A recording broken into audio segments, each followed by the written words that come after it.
When Sniffy Joe can be understood, you can pretty much assume what he's saying is a lie. Sniffy Joe lie number one. Nobody making under $400,000 will have their taxes raised, period.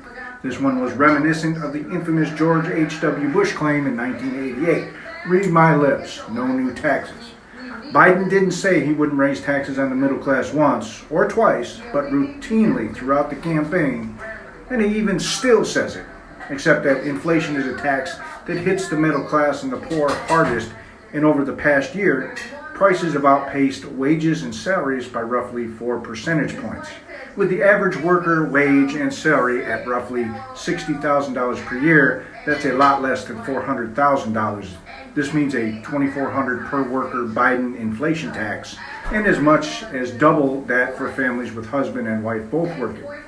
Sniffy Joe lie number two. Inflation is worse everywhere but here. Biden claimed this most recently in a speech in Philadelphia as an excuse for high inflation here at home. It's a lie. Inflation is lower in Australia, Canada, China, France, Germany, Italy, Japan, Switzerland, the United Kingdom, and many other countries. Sniffy Joe lie number three. The economy had stalled when I entered office. The reality is that Biden was bequeathed an economy with robust growth coming out of the pandemic.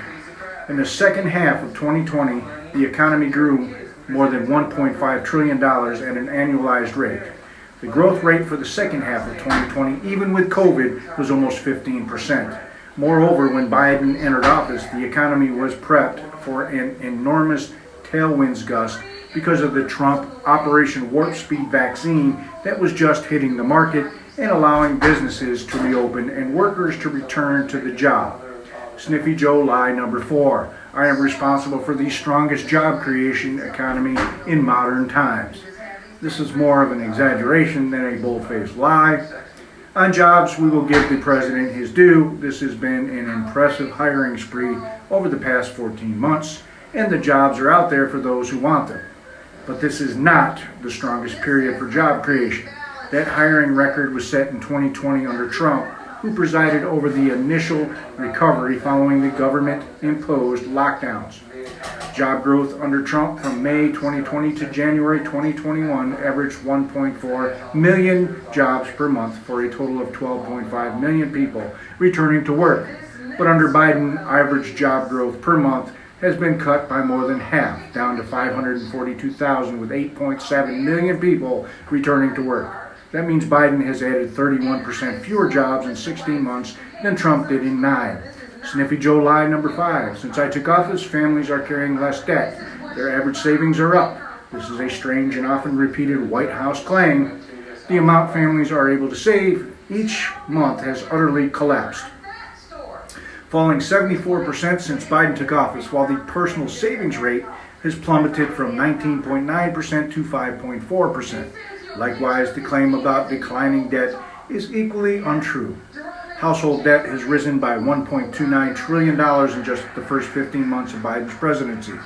Credit card debt, which decreased over $100 billion during the pandemic, is now exploding at the fastest rates on record as families run out of savings and fall into debt. Put simply, they cannot afford to live in Biden's America. Biden also ignores a stock market sell-off that has evaporated some $10 trillion of Americans' wealth and savings. This is one of the greatest periods of savings disappearing. Sniffy Joe lie number six. I'm doing everything I can to lower gas prices. We wonder if anyone actually believes this claim. The folks at the Institute for Energy Research have identified 100 separate Biden executive orders, regulations, and laws that have impeded oil and gas production and raised prices at the pump. These range from killing pipelines to expanding EPA regulations on oil and gas drilling and refining to taking hundreds of thousands of acres of prime oil and gas lands on public lands and in areas like the Gulf of Mexico off limits for drilling.